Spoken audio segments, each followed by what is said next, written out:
बहनों और भाइयों, सबसे पहले तो मैं माफी चाहती हूँ क्योंकि मैं अपने नेतृत्व के बाद में पहुंची। मैं ट्रैफिक जाम में फंसी थी। दरअसल भाजपा और आम आदमी पार्टी ने कोई नई सड़क तो बनाई नहीं 5 सालों में।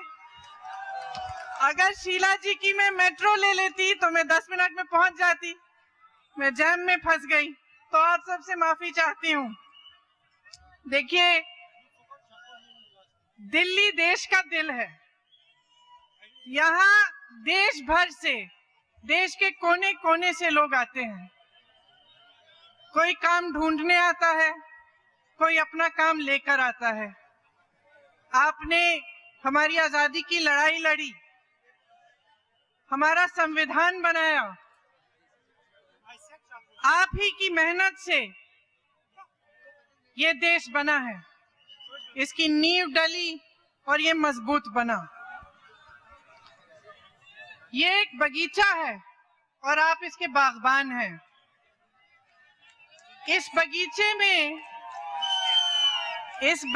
में हर तरह के फूल खिलते हैं। लेकिन आज एक ऐसी सरकार है, भाजपा के ऐसे नेता हैं जो इस बगीचे को उजाड़ना चाहते हैं, इसके फल तोड़कर इसे नष्ट करना चाहते हैं, इसे तहस नहस करना चाहते हैं। इनकी जो नीतियां हैं उससे ये देश आगे नहीं बढ़ सकता। गुमराह करने वाली नीतियां हैं। जो सही मुद्दे हैं उनके बारे में बात नहीं करते, फूट फैलाना चाहते हैं। और मैंने अपनी आंखों से देखा, यहां से कुछ ही किलोमीटर दूर उत्तर प्रदेश में, मेरठ में, बिजनौर में, मुजफ्फरनगर में अपने आंखों से मैंने देखा कि जब इस बगीचे को उजाड़ने की कोशिश होती है तो कितना दुख पहुंचता है मासूम लोगों पर, कितनी चोट पहुंचती है। भैया जी कह रहे मुस्कुराओ।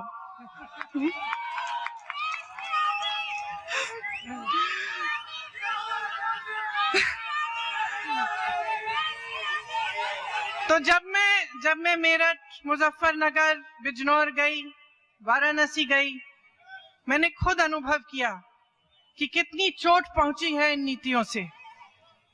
बिजनौर के एक मासूम लड़के को, जब वो अपने घर के बाहर खड़ा था अपने पिता के साथ, दूध लेने जा रहा था, उसको गोली मारी गई। हम सबको ले गए दिखाने के लिए। सड़क पे उसका खून अभी भी नम था, उसमें नमिश थी।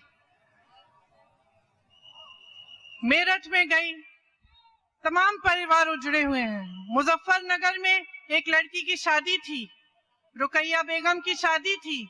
उस शादी के रात उसके घर में घुसकर उसे निर्मम तरह से पीटा गया। उसके माथे पे 16 स्टिचेस थे, उसके माथे पे 16 टाके। वाराणसी में गई, बनारस हिंदू यूनिवर्सिटी के बच्चे जो शांतिपूर्वक प्रदर्शन कर रहे थे, उनके खिलाफ ऐसे एफआईआर लगवाए गए हैं कि उनका पूरा करियर बर्बाद कर रहे हैं। ये सरकार है मौजूदा सरकार। ये उजाड़ना चाहते हैं इस बगीचे को। अब आप तय करिए, आप इस बगीचे को उजड़ने देंगे या उसको बचा कर रखेंगे।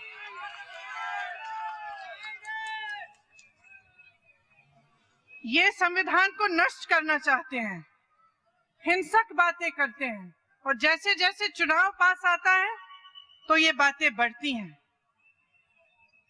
आप सोचिए कि इसमें कैसी राजनीति है। सत्य और हिंसा के सामने हिंसा का प्रयोग है, बनाने और बढ़ाने के सामने बिगाड़ने और बर्बाद करने का प्रयोग है।